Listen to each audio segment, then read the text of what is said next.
목숨만은 살려주시어요. 소녀 가진 것은 이 몸뚱아리밖에 없사옵니다. 드릴 게 없사오나 제발 목숨만은 살려주시어요. 사랑방 야담을 찾아주셔서 감사합니다. 구독과 좋아요, 알림 설정을 해주시면 다음 영상을 빠르게 보실 수 있습니다. 울창한 숲으로 이루어진 첩첩산중과 맞닿은 한 마을이 있었답니다. 마을 사람들은 산에 가서 나무도 해오고 작은 산 짐승들도 잡아다 요긴하게 썼지요. 그곳에는 활솜씨가 둘째가라면 서러울 용칠이라는 번듯한 청년이 살았는데 활솜씨가 어찌나 뛰어난지 용칠이가 잡은 고기라면 내믿고 사지. 아주 깔끔해서 가죽도 벗겨다 써도 된다니까. 하며 입에 침이 마르도록 사람들이 칭찬을 하곤 했답니다. 용칠이의 용모도 얼마나 훤칠한지 키는 6척을 넘고 힘도 장사나 다름없었지요. 용칠이는 본래 과거 시험을 공부하던 선비였는데 당시 선비들이 실을 벗삼아 술만 마시는 걸 보고서는 생각했지요. 쯧쯧. 나라의 기세가 기울어가는데 풍어를 읊을 생각만 하다니. 미래가 암담하군. 본디 나라는 붓이 아닌 칼로서 지켜야 하는 법. 나는 이제부터 무예를 갈고 닦겠노라. 그 이후로는 산이며 들을 다니면서 그 위용을 뽐내는 것 아니겠습니까? 사냥이란 내 노력한 만큼 대가를 치러주니 이 얼마나 정직한 일인지. 사냥만을 보고 지내오던 용칠이는 그렇게 그날 아침에도 첩첩산중을 오르려 하고 있었지요. 산으로 들어가는 어귀쯤 다다랐을 때일까요? 단풍이 예쁘게 물들었네. 어디선가 아리따운 여인의 목소리가 들려오는 것입니다. 앵두 같은 입술에 하얀 얼굴을 한 여인은 보따리 하나를 들고 이리저리 다니며 단풍 구경에 여념이 없었답니다. 단풍은 예쁘더라도 험하디 험한 산인지라 용칠이는 걱정이 되었지요. 여인의 몸으로 들어가기엔 위험한 곳이다. 저 여인에게 이를 일러줘야겠군.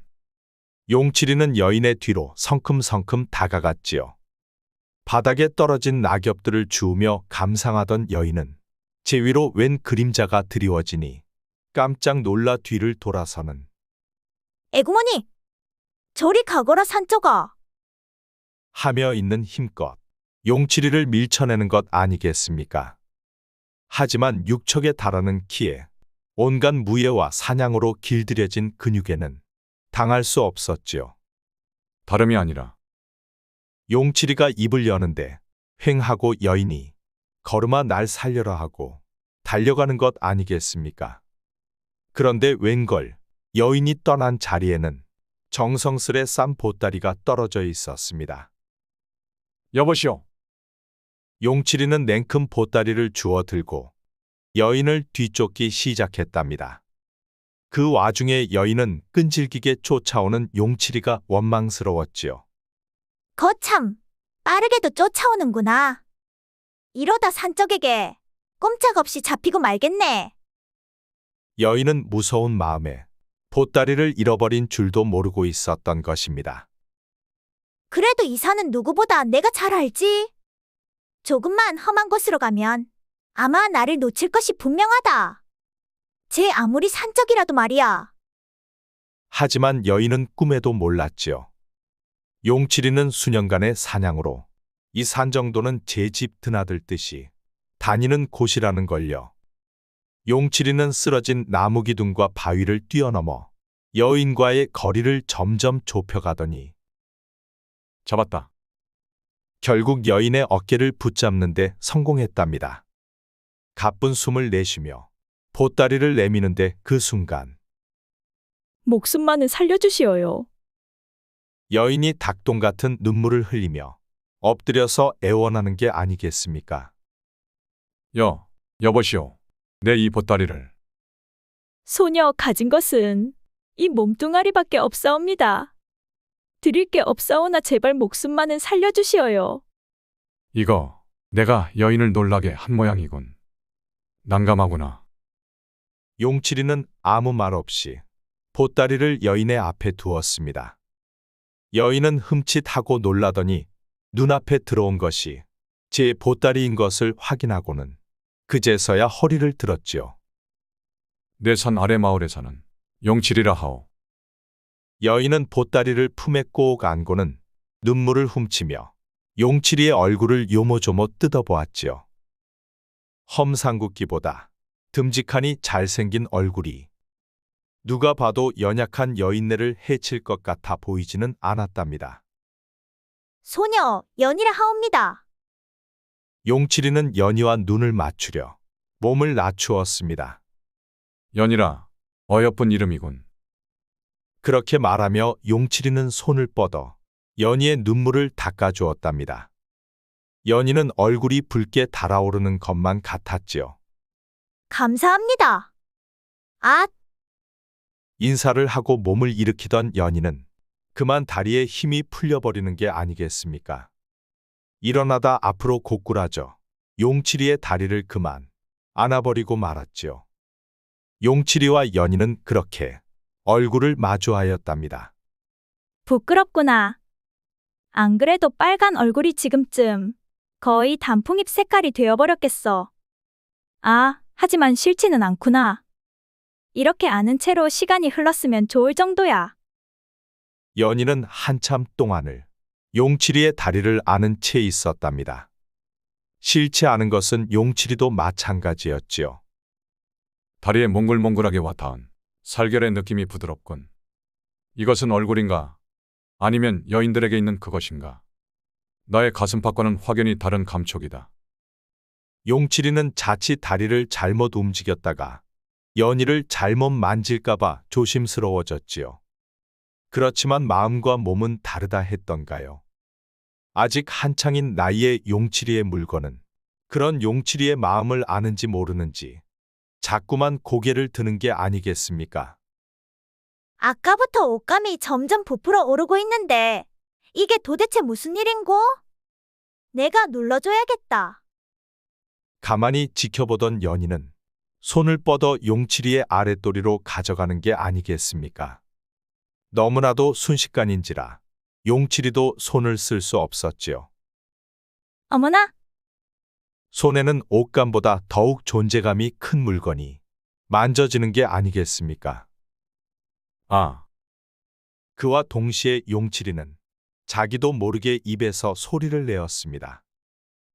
연희는 소스라치게 놀라 뒤로 넘어가 버리고 말았답니다. 연희는 속으로 생각했지요. 이것이 사내들에게 있다는 가운데 다리란 말이더냐. 연희는 물건에서 눈을 뗄 수가 없었답니다. 연희의 손길을 한번 탄 물건은 더욱 더 빠른 속도로 커지는 것 아니겠습니까? 신기해서 절로 손이 가는구나. 그렇게 생각하며 연희는 다시 한번 용칠이의 아랫도리로 손을 가져갔지요. 그 뒤는 불 보듯 뻔하지요. 연희가 남성들의 가운데 다리가 궁금했던 것처럼 용칠이는 자신의 다리에 와 닿았던 연희의 말랑한 그것이 궁금했답니다. 용칠이는 저고리째 연희를 움켜쥐었습니다. 연희의 입에서 10개 소리가 새어나왔지요. 이번에는 저고리를 들추었답니다. 하얀 살결이 눈이 부셨지요. 깊은 산중이라 지나가는 이는 없군. 연희만 허락한다면 뭐든 해도 괜찮을 것 같은데 그 의중을 모르겠구나. 연희가 어떤 생각을 하는지 모르는 용칠이는 연희를 더듬던 손을 우뚝 멈추었지요. 그러자 안달이 난 연희가 입을 열었답니다. 소녀 가진 것은 이 몸뚱아리뿐이옵니다. 이 말을 들은 용칠이는 말없이 연희의 저고리를 풀었답니다. 그러자 연희의 하얀 그것이 모습을 드러냈지요. 용칠이는 입을 벌린 채 그녀의 품에 안겼습니다. 저고리에서부터 시작한 입맞춤은 치마포까지 내려갔답니다. 그리고 결국 용칠이의 그것까지 모습을 드러내 일압을 맞추려 서서히 가까워오기 시작했지요. 튼실한 나무의 가지를 한 움큼 쥔 듯한 느낌이다. 이것이 몸에 들어온다면 과연 어떤 느낌일까? 두려움도 앞섰지만 두려움보다는 몸이 먼저 앞섰지요. 용칠이의 물건이 다가오려 하는데 연희가 먼저 계곡을 그 앞에 대령했으니까요. 폭포가 한번 훑고 지나간 듯한 계곡은 물건을 금세 받아들였답니다. 연희가 낮게 탄성을 질렀습니다. 내 생에서 이렇게도 무언가에 만족해본 것은 처음이다.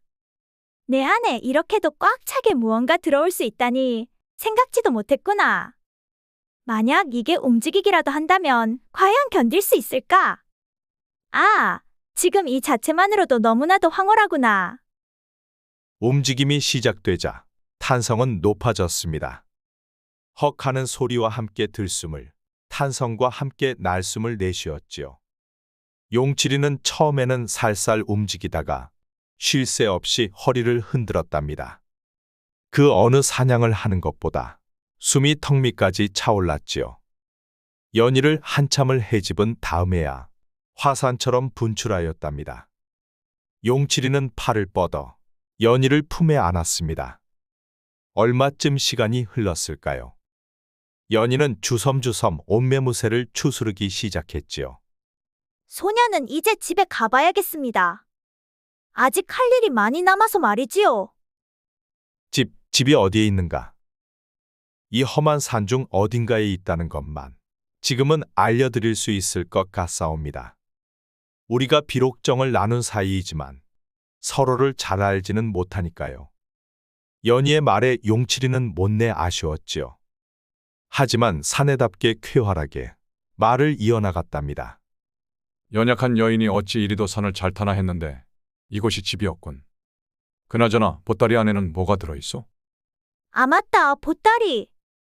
너무 정열적인 시간을 보내느라 그만 깜빡하고 있었습니다. 아니 보따리를 찾으려고 주변을 둘러보는데 저 멀리 있는 것 아니겠습니까? 보따리를 주섬주섬 열어보던 연희는 놀랐답니다. 아이쿠, 다 깨어져 버렸네. 정말 마음에 드는 그릇이었는데. 아침 대바람부터 저자에 나가 사온 그릇이 그만 깨져버린 것이었지요. 나 때문에 깨진 것이니 저자에는 내가 다녀오리다. 용칠이는 이때다 하고 냉큼 말했답니다. 혹시라도 그릇을 구해오면 연희가 집을 알려주지는 않을까 기대를 한 것이죠. 그러면 명일, 이 시간에 이곳에서 만나시지요. 연희는 용칠이의 기대와는 다른 답을 내놓았지만 말입니다. 용칠이는 하는 수 없이 고개를 끄덕였지요. 내일이라도 만나는 게 행운이라고 생각했으니까요. 둘은 그렇게 갈라져 연희는 산중으로, 용칠이는 저자로 향했답니다. 다행히 저잣거리에는 연희가 가지고 있던 그릇과 똑같은 게 있어 금방 구할 수 있었답니다. 용칠이는 다시 활과 화살통을 챙겨 산으로 향했습니다. 오늘은 좀처럼 사냥감이 모습을 드러내지 않는군. 중천에 떠있던 해가 기울어지고 있는데 아직까지 토끼 한 마리조차 만나지 못한 것입니다. 초조하기도 하고 몸도 지친 터라 낙엽이 쌓인 바위 위에 앉아 쉬려고 할 때쯤이었죠. 사슴이다. 언덕 밑 냇물가에 큰 사슴 한 마리가 물을 마시고 있는 것 아닙니까? 정신이 번쩍 든 용칠이는 급하게 활을 쥐고 사슴을 겨냥했지요. 깍지 손을 떼자마자 팽하고 번개같이 날아간 화살이 사슴의 뒷다리를 맞췄답니다. 아, 도망간다. 한번 고꾸라졌던 사슴이 다시 일어나 다친 다리를 질질 끌며 달아나는 것 아니겠습니까? 그 달리는 걸음이 어찌나 빠른지 화살통에서 아직 화살을 꺼내는 중인데 벌써 사정거리 밖으로 사라져버린 것입니다.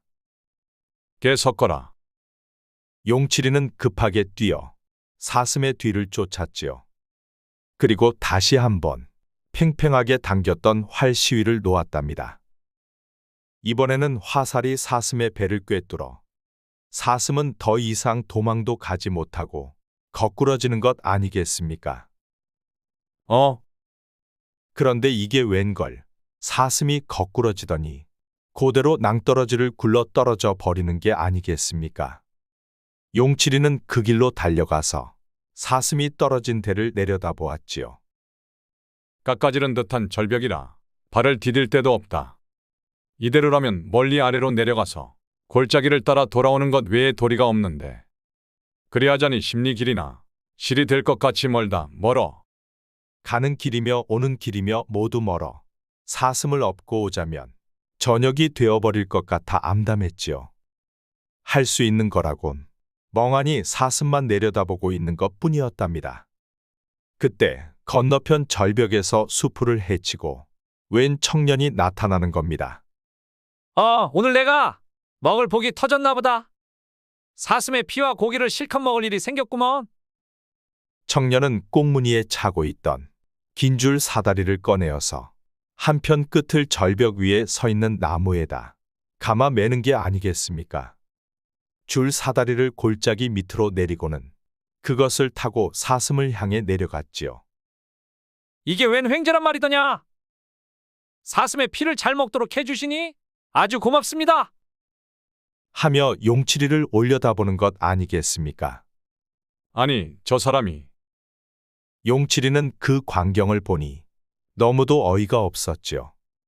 하지만 청년처럼 내려갈 도리가 없어 그 자리에서 씩씩거리기만 할 뿐이었습니다. 괘씸하고 분한 마음이 치밀지만은 어떻게 할 수가 없다. 용치리는 내려다보며 큰 소리로 꾸짖었답니다. 이놈아, 보아하니 너도 산에 많이 다니는 놈인데 그래 남이 잡은 사슴의 피를 너 혼자만 먹는단 말이냐. 아무리 당신이 잡았다고 해도 당신이 어찌하지 못해 내어버리는 사슴을 내가 좀 가로채기로써니 어떻단 말이오? 당신이 여기 내려오신다면 내가 두말 없이 물러나겠소. 내 네 녀석처럼 줄 사다리가 없지 않은가. 저 아래로 내려가서 골짜기를 따라 여기까지 올라올 수밖에 없지 않소. 그러자면 오늘 해가 진 뒤에야 오실 것이 아니오. 이대로 버려두면 밤에 호랑이나 늑대가 와서 먹어버릴 것이니 어차피 내버리는 것이 아니겠소? 그렇게 된 터에 내가 좀 먹는다고 무슨 잘못이 되겠소? 청년은 늠실름실 조롱을 하였지요. 이게 웬 떡? 아니 고기냐? 청년은 보란듯이 사슴의 다리 가죽을 벗기고 고기를 썩 베어내더니 날것으로 뭉텅뭉텅 베어서 먹기 시작했답니다. 지금까지 이런 조롱과 업신여김을 당한 적 없는 용치리는 그야말로 모욕감이 극에 달했지요. 이놈, 고얀 놈 같으니 누구 앞에서 감히 되지 못한 아가리를 놀리느냐. 너 같은 놈은 할 수 없이 버릇을 가르쳐야겠다. 용치리는 활시위를 당겼습니다. 청년은 이에 아랑곳하지 않는 게 아니겠습니까? 오히려 더욱 용치리를 놀려댔지요. 여보쇼, 그 활 잘 쏜다고 너무 그렇게 뽐내지 마시오. 내가 이 사슴처럼 당신 화살에 겁낼 줄 아시오? 어림도 없소. 어디 화살 있는 대로 쏴서 내 몸에 스치기라도 하면 내가 이 사슴을 갖다 바치고 100배 항복을 하겠소. 용치리는 분이 더욱 돋구어져서 시위에 얹힌 화살을 쏘았답니다. 그런데 이것이 어찌된 일입니까? 청년이 슬쩍 비켜서고 화살은 사슴의 머리에 가 박히는 것 아니겠습니까? 용치리는 당황했지요. 활을 배운 이래로 이런 적은 처음이다. 내 이리도 재주 있는 자를 만나본 적이 없도다. 하지만 그대로 그만둘 수도 없는 일이었지요. 용치리는 정신을 바짝 차려서 또 한 대를 쏘았답니다. 이번에는 청년이 훌쩍 제자리에서 뛰더니 손에는 화살이 들려있는 것 아니겠습니까? 무서운 활이다. 하마터면 내 가슴을 뚫을 뻔했구먼. 청년은 화살을 쳐들어 보였지요.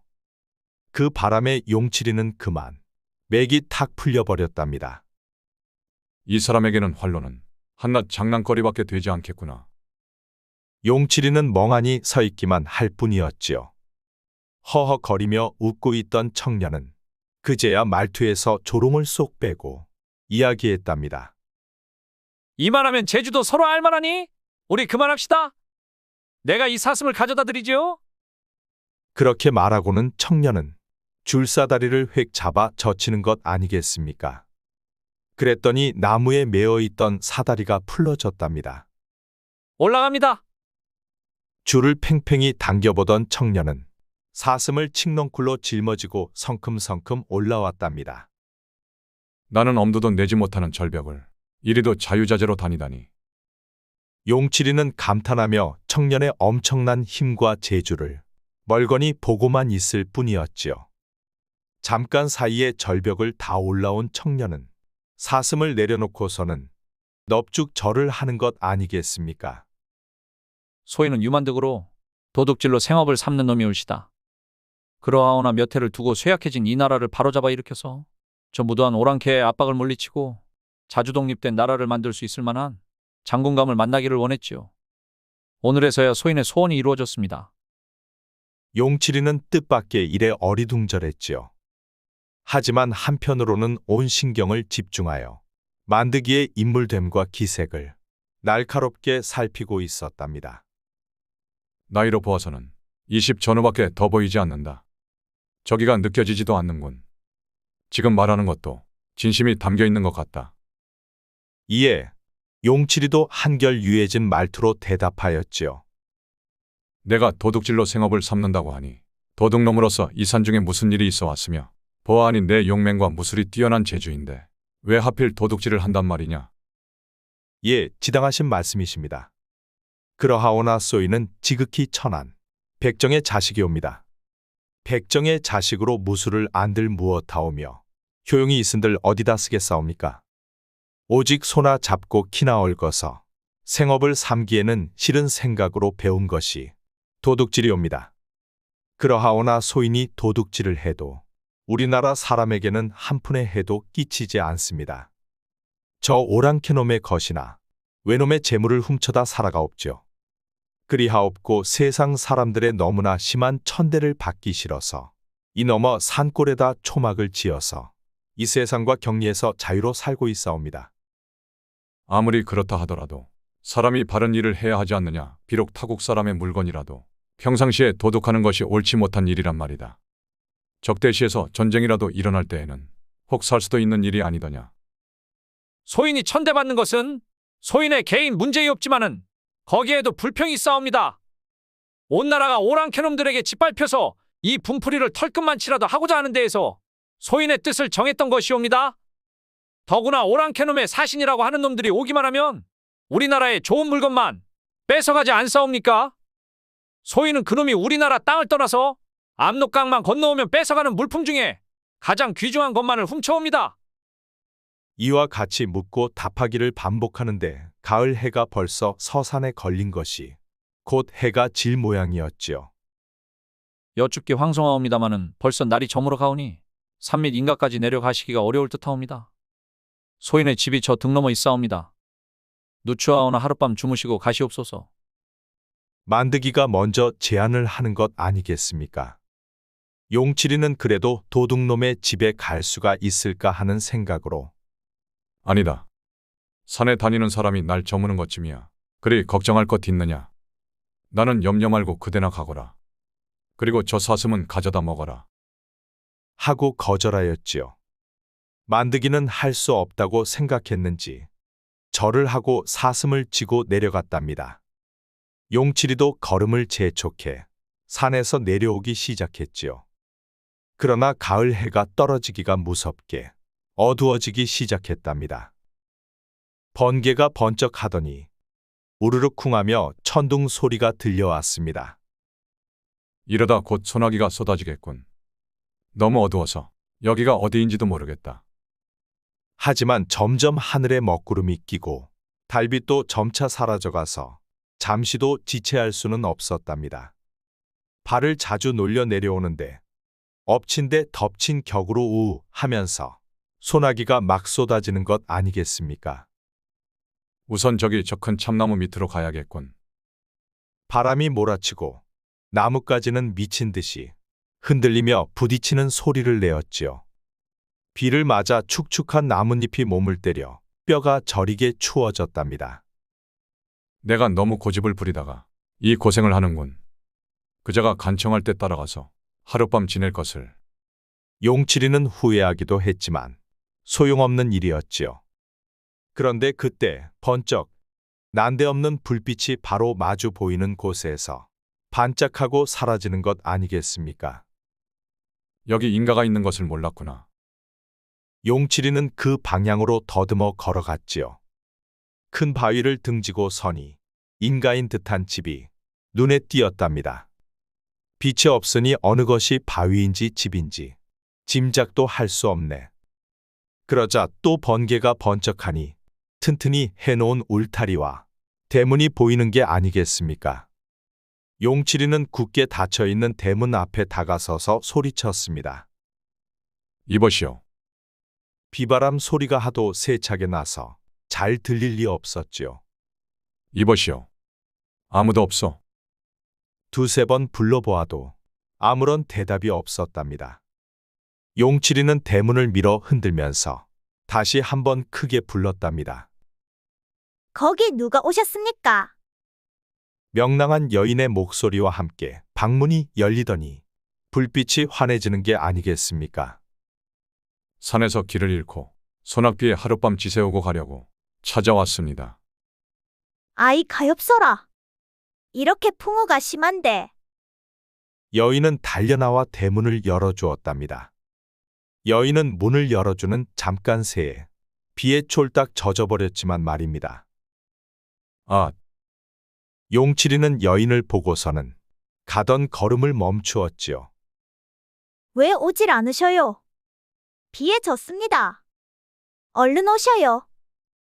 아직 여인은 용칠이가 누구인지 알아보지 못한 모양이었지요. 하지만 용칠이는 목소리를 들었을 때부터 어렴풋이 생각했답니다. 산에 산다고 하더니 이 집이었군. 그제야 여인도 용칠이를 알아보는 것 같았답니다. 그렇습니다. 여인은 바로 아침에 용칠이와 정을 통한 연이었던 것이지요. 옷을 저렇게 적시셨으니 오죽 추우시겠어요. 용칠이를 방으로 들인 연희는 용칠이의 어깨에 손을 올렸지요.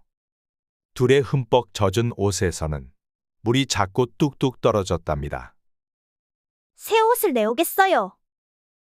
연희가 자리에서 일어나 방문 밖으로 향하자 용칠이가 팔을 붙잡아 몸을 돌렸답니다. 연희는 꼼짝없이 용칠이의 손에 붙잡힌 모습이 되었지요. 용칠이는 연희를 뚫어져라 쳐다보았습니다. 들러붙은 옷은 아침에 어루만졌던 연희의 구석구석을 떠올리게 해주었답니다. 연희를 바라보는 용칠이의 눈빛이 서서히 변해가던 그때 이곳에선 아니 됩니다. 오라비랑 같이 살고 있어. 언제 돌아올지 모릅니다. 하고 연희가 다급하게 말하는 것 아니겠어요. 오라비? 용칠이는 연희를 붙잡았던 손을 스르륵 놓았지요. 연희는 다시 방문으로 나갔고 얼마 지나지 않아 옷가지들을 들고 돌아왔답니다. 우선 이 옷으로 갈아입으시지요. 오라비의 것인데 빨래한 지 얼마 되지 않아. 더럽지는 않습니다. 젖은 옷을 벗으셔야 추위가 가시지요. 연희는 옷을 건네준 뒤에도 방을 떠나지 않았답니다. 용칠이는 들러붙은 저고리를 떼어내듯 옷을 벗기 시작했지요. 연희는 그제서야 하고 자리를 떴답니다. 용칠이는 아래까지 싹 젖은 옷을 갈아입었지요. 시장하시지요. 오라비가 돌아오기를 기다리며 차려두었던 밥입니다. 식지는 않았으니 우선 욕이라도 때우시지요.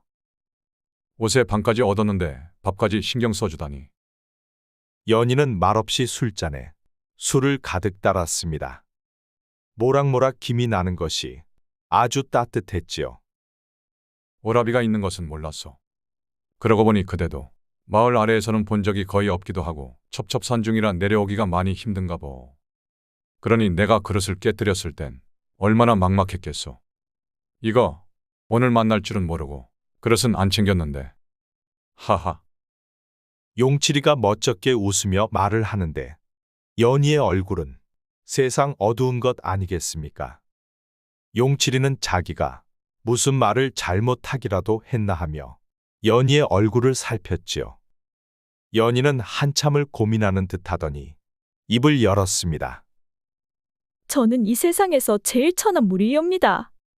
그런데다가 부모님까지 모두 떠나니 남의 천대가 더욱 심하여 차마 배겨낼 수가 없었습니다. 그래서 제 오라비와 이야기하여 차라리 사람 살지 않는 곳에서 비록 심히 외롭더라도 자유롭게 살겠다고 하여 여기에 터를 잡았지요. 남매가 의지해서 이렇게 지낸 지도 벌써 3년이 되었답니다. 연희가 바로 백정이라는 고백이었지요. 그제야 용칠이는 왜 저자에서 쉽사리 연희의 얼굴을 볼 수 없었는지, 왜 이곳에서 살고 있는지를 알게 되었지요. 그러면 오라비 되는 이는 어디를 가서 이렇게 늦도록 돌아오질 않소? 마침 무엇을 좀 사오겠다고 갔는데 오래지 않아 올 것입니다. 풍우가 이렇게 심한데 오기 어렵지 않겠소? 늘 다니시어 익숙하니까 풍어쯤 몰아친다고 해서 길을 잃지는 않을 것입니다. 마침 밖에서 인기척이 나는 것 아니겠습니까? 아마 오라비가 돌아오나 봅니다. 연희는 문을 열고 나갔지요. 아니나 다를까, 웬 사내가 툭툭 옷을 털고 있었지요. 마루에서 나누는 둘의 대화가 용칠이가 있는 방까지 들려왔답니다. 오라버니, 지금 오셔요. 그런데 옷을 저렇게 적셔서 어떻게 해요? 오냐? 이 웃옷은 젖어도 상관없다. 물방울이 굴러 떨어지고 스며들지 않는 비옷이니까. 오늘 처음 얻어 입었는데 물건도 이런 물건이 없구나. 그나저나 어디서 손님이 오셨느냐? 내 방에 누가 계신 모양인데. 예, 길을 잃으시고 우중에 찾아오신 손님이 계셔서요. 이 풍우 중에 깊은 산속에서 길을 잃으신 손님이면 오죽 고생을 하셨겠니. 그래 진지라도 차려드리지 않고 사내는 비옷을 연희에게 건네며 방으로 향했지요. 예, 오라버니의 저녁으로 지어뒀던 진지를 드렸어요. 오시면 다시 지으려 했지요. 방으로 다가온 사내가 문을 열고 들어서는데 용칠이의 얼굴을 보고서는 깜짝 놀라는 것이 아니겠습니까? 아! 형님이 행차를 하셨습니다, 그려? 그 험한 날씨와 어두운데 고생이 오죽하셨겠습니까? 용칠이가 의아해하며 보니 다른 사람이 아니라 낮에 사슴으로 여러 가지 사건이 있던 만드기가 아니겠습니까? 용칠이도 밖에서 두 남매가 이야기할 때 어디서 듣던 목소리라고 생각하여 다소 의혹을 가졌던 참이었지요. 이것이 바로 내 집이었더냐. 참 세상 일이란 기묘하게도 되는구나. 낮에 소인이 모시고 오려고 말씀을 드려도 거절하시는데 날은 저물고 또 맹수들이 요사이 많이 나와 염려했지요. 그래도 형님께서야 설마 어떠시려 하였지요. 그런데 날씨가 폭풍으로 변하여서 근심하였습니다. 길을 잃고 폭풍우를 만나 눈코를 못 뜨고 지척을 분별할 수 없었지. 이 뒤쪽에 산등에서 나무 밑에 서으려니까 내 말을 안 들은 것이 후회도 나더군. 그래, 결국 너의 집에 와 이처럼 신세를 지게 되니 이것이 심상한 인연이 아닌가 보군. 만드기는 연희를 돌아보며 말했지요. 내가 오늘이야 엄청난 활 실력을 가진 사내를 뵙게 되어서 더할 기쁨이 없다. 연희야, 절 한번 올리거라. 저런 새삼스레 무슨 절인가. 이제 와서. 연희는 제5라비의 말대로 공손히 절을 했답니다. 용칠이도 앉아 받기가 머쓱해서 허리를 구부려 답례했지요. 내 제주껏 술상 좀 봐오도록 해라. 내 우리 집을 구경시켜드리고 있을 테니. 만드기는 건너방으로 넘어가며 그동안 모아둔 것이 있습니다. 하는 것 아니겠습니까? 그래, 참, 너 거처하는 방을 보고 싶었던 터이다. 도둑질을 업으로 삼는 이의 방을 구경하는 것은 흔한 일이 아니었지요. 만드기가 인도하는 대로 용칠이는 건너방으로 갔습니다. 이 방이야말로 보물창고나 다름없었지요. 방의 크기가 4칸이나 됨직한데 들어도 못 본 진귀한 보물이 질서 있게 벌려 있구나. 금은으로 만든 의자와 호랑이의 가죽이 정면에 놓여 있는 게 아니겠습니까? 그리고 바로 보이는 벽에는 지도가 걸려 있었답니다. 여기 한번 앉아보시지요. 만드기에 청을 마다하다 하지못해 앉으니 보물들이 더욱 눈에 들어왔지요. 무인 용칠이의 눈에 다른 것보다 먼저 보이는 것은 단연 무기였답니다. 칼집이 얼마나 영롱한지 눈을 떼기 어려웠답니다. 이것이 오랑캐들 사이에서 대대로 내려오던 보검인 이름난 칠성검이옵니다. 만드기가 용칠이에게 칼을 건네주었지요. 용칠이는 칼을 들어 공중을 한번 쭉 그어보니 휙 소리와 함께 번갯불이 지나갔답니다. 참 보검이로다. 다시 칼날을 불빛에 자세히 비춰보니 금으로 칠성검이라고 새겨있는 것 아니겠습니까? 칼을 다시 꽂아 만드기에게 맡기고 나서 진열해 놓은 여러 무기를 살펴보니 하나같이 모두 명검이었죠. 그리고 이것은 중국의 병서입니다. 비밀스러운 문서들이지요. 만드기가 가리킨 곳에는 책이 몇 권이나 쌓여 있었답니다. 오라버니, 준비가 된 모양입니다. 용칠이와 만드기 둘은 안방으로 돌아왔답니다. 정결하고 풍부한 만찬이 식탁에 그득 벌려 놓여 있었지요. 한잔하시지요. 자리에 앉으니 연희가 술을 잔에 가득 따라 용칠이에게 올렸답니다. 이 술이 예사손 대접하는 술은 아니겠지.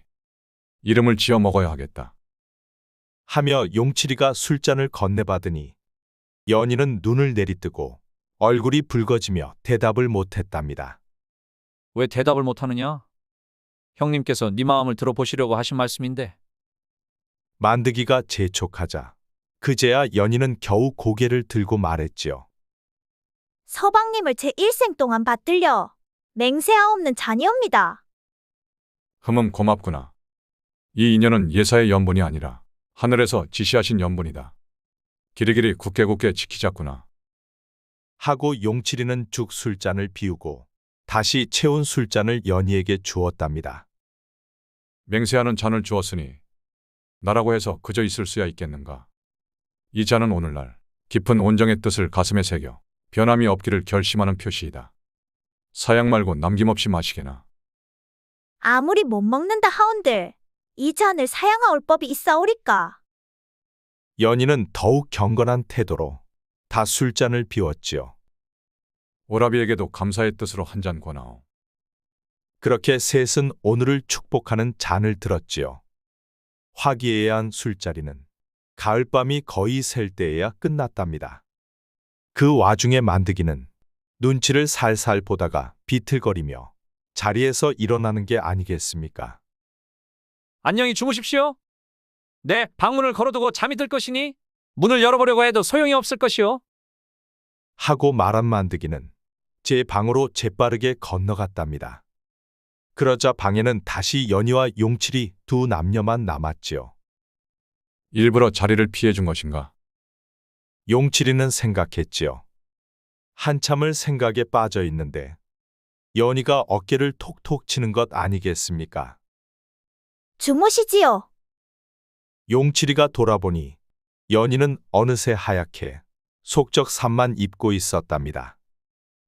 한꺼풀만 벗겨내면 바로 맨살이 드러나겠구나. 용칠이는 그렇게 생각하며 연희에게 다가갔지요. 방안을 따뜻하게 덮여서인지 술기운 때문인지 열이 오르는 것 같았답니다. 땀을 흘리시는군요. 연희가 먼저 용칠이에게 손을 뻗었답니다. 서로의 옷을 풀기 시작한 것은 누가 먼저랄 것도 없었지요. 어느새 둘은 아침의 모습처럼 서로를 마주보고 있었답니다. 아침부터 그렇게 힘을 썼는데도 대접을 잘 받아서 그런지 다시 힘이 솟는구나. 이번에는 거리낌 없이 바로 용칠이의 그것이 연희의 입구로 돌진하였지요. 그런데 이게 웬일입니까? 물건이 길을 찾지 못하고 헤매고 있는 것 아니겠어요? 이상하다. 아까 아침에는 길을 잘 찾았는데. 고개를 갸웃하던 연희는 아, 하며 소리를 내지르는 것 아니겠습니까? 용칠이의 물건은 길을 찾지 못한 게 아니라 흥을 돋구고 있었던 거였지요. 연희는 어쩔 줄을 몰라 하며 좋아했답니다. 그렇게 소리가 점점 높아진 뒤에야 제발 안으로 들어와 주시지요. 못 빼겨나가겠습니다. 하는 것 아니겠어요. 연희의 애원에 용칠이는 오냐 받아낼 준비나 하거라. 하며 있는 힘껏 단번에 입구를 지나 계곡 속으로 미끄러져 들어갔지요. 아침과는 느낌이 달랐답니다. 처음부터 원활하게 왔다 갔다 할 수 있었지요. 이번에는 아픈 것이 덜한 것 같습니다. 그렇다면? 그렇다면이라니요? 그렇다면 기분이 어떻냔 말이다. 좋습니다. 허리를 몇 번 더 움직인 뒤에 용칠이가 한 번 더 물었답니다. 뭐라고 하였지? 제대로 말하기 전까지는 움직이지 않을 것이다. 기분이 좋다고 하였습니다. 드디어 저의 몸이 주인을 만난 것처럼 말이지요. 그러니 제발 다시 움직여 주시지요. 그제야 용칠이는 흡족한 듯 미소를 짓더니 더욱 격렬하게 움직이는 것 아니겠습니까? 연희는 혹여라도 소리가 새어나갈까 봐 숨을 죽였지만 그걸 용납할 용칠이가 아니었지요.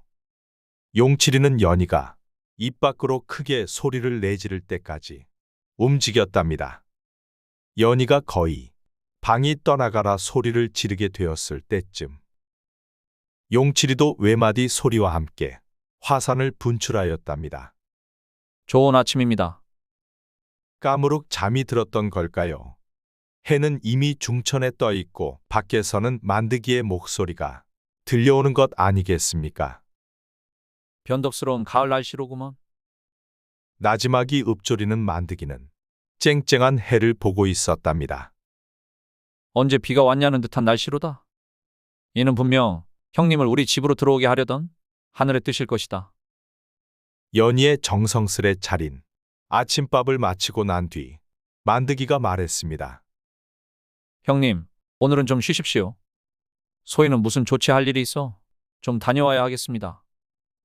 내 누이를 내가 맞이한 터에 소인이니 무엇이니 하는 그런 말들은 아예 하지 마라. 황송하온 말씀이옵니다. 향후 이 칭호도 자연스레 고쳐질 것이오니 아직은 저희 하는 대로 버려 두십시오. 나갈 채비를 마친 만드기는 연희에게 말했지요. 내가 가면 모레 아침쯤 돌아올 터이니 그리 알고 조심해서 형님 모시고 기다려라. 그리고 내 방문 열쇠를 너에게 맡기니 혹 심심하시거든 모아둔 귀중품이나 보시게 하여라. 만드기는 연희에게 열쇠 꾸러미를 내어주고 용칠이에게는 꾸벅 머리를 한번 숙여 보이고는 나가버렸답니다. 용칠이는 일어나 간밤에 구경하지 못했던 집을 구경하기 시작했지요. 절벽 아래 참나무 껍질을 기와처럼 이어놓으니 가까이 와서 보지 않고는 사람 사는 집이라고 알아볼 수 없구나. 참 숨어 살기는 좋군. 이 산중에 오기부터 힘들겠지만 말이오. 그런 모양입니다. 여기 와서 있은 지 3년이나 되어도 서방님 오신 것이 처음이야요.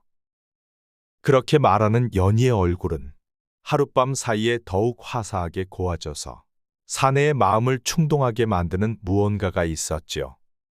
용칠이는 연희의 허리를 덥석 안고 방으로 들어왔답니다. 너와 이렇게 마주 앉아 있으니 세상사가 다 꿈속 같구나. 그까짓 공명이니 사업이니 다 팽개치고 이곳에서 사냥이나 하며 너와 일생을 이렇게 쾌락하게 지냈으면 무엇보다 행복한 생활이겠다. 어떻게 생각하는가? 서방님, 그게 무슨 말씀이시오니까?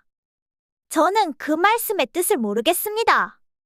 서방님께서 허송생활하시는 주인이 되시게는 목숨을 바치어서라도 아니할 것입니다. 저는 본래 지극한 천인의 자식으로 아무것도 배운 것은 없습니다마는 나라를 위해 도둑질이라도 하는 것 정도는 배웠습니다. 더군다나 서방님과 같은 위치시라면 모인으로서 더더욱 나라를 위해 힘써 주셔야지요. 연희의 이와 같은 굳건한 말을 들은 용칠이는 두 주먹이 절로 불끈 쥐어지는 것 아니겠습니까? 한낱 나이 어린 천민의 딸로 이와 같은 굳센 의지를 가진 절세미인이 격려하다니 마음이 맞는 동지를 사귄 것보다도 강렬한 의지가 생기는 듯했지요. 그래, 나의 목숨이 있는 데까지 대업을 성취하고 말 것이다. 이튿날은 연희의 청으로 사냥을 나가서 큰 곰을 한 마리 잡았는데 연희의 사냥 솜씨도 상당하였지요. 더군다나 공부도 상당한 조예가 있어 여러 방면으로 토론을 하다 보니 시간이 가는 줄도 몰랐답니다. 좋은 아침입니다. 3일째 되던 날 아침, 만드기가 돌아왔답니다. 오늘은 이사를 해야 하겠으니 아침은 일찍 치우도록 하고 짐을 꾸려야 하겠습니다요. 용칠이가 어리둥절한 얼굴을 하고 있자 만드기가 말을 이었지요. 오래 전부터 작물을 팔아 한양에 집을 하나 사두었습니다. 인제 형님을 모시게 되었는데 이 산골에서 잠시인들 더 있을 까닭이 없지 않겠습니까? 제가 가서 대략 정도 내놓고 왔습니다. 연희도 3년 동안 귀양살이를 하였으니 애처롭기도 하옵고 형님께서 향후 나라실 하시는데도 편리하실 듯 하옵니다. 그렇게 용칠이와 만드기, 연희는 짐을 챙겨 한양으로 올라왔답니다. 형님, 저는 매일 형님을 모시고 있을 수가 없습니다. 무슨 일이 있을 때는 어느 때든지 대령하겠습니다. 이 집안에 있는 모든 것은 형님께 드립니다. 마음대로 쓰십시오. 연희 너도 형님을 잘 받들도록 하거라. 이사 온 이튿날, 만드기는 용칠이와 연희에게 그리 전하고 나갔지요. 그 후 용칠이는 만드기가 모아둔 병서를 모조리 익히고 묵과에 장원하였답니다. 온갖 공을 올리며 점점 지위도 얻게 되었지요. 그 성과에는 만드기의 공이 컸답니다. 뛰어난 도둑질로 정보를 보고한 만드기 덕분에 남보다 먼저 징조를 알아챘던 것이지요. 덕분에 늘 빛난 성공을 하였던 것입니다. 이후 용칠이와 연희 그리고 만드기는 행복하게 잘 살았답니다. 오늘의 이야기는 여기서 끝입니다. 재미있게 보셨다면 구독과 좋아요, 알림 설정 부탁드리겠습니다. 다음에 더 재미있는 이야기로 찾아뵙겠습니다.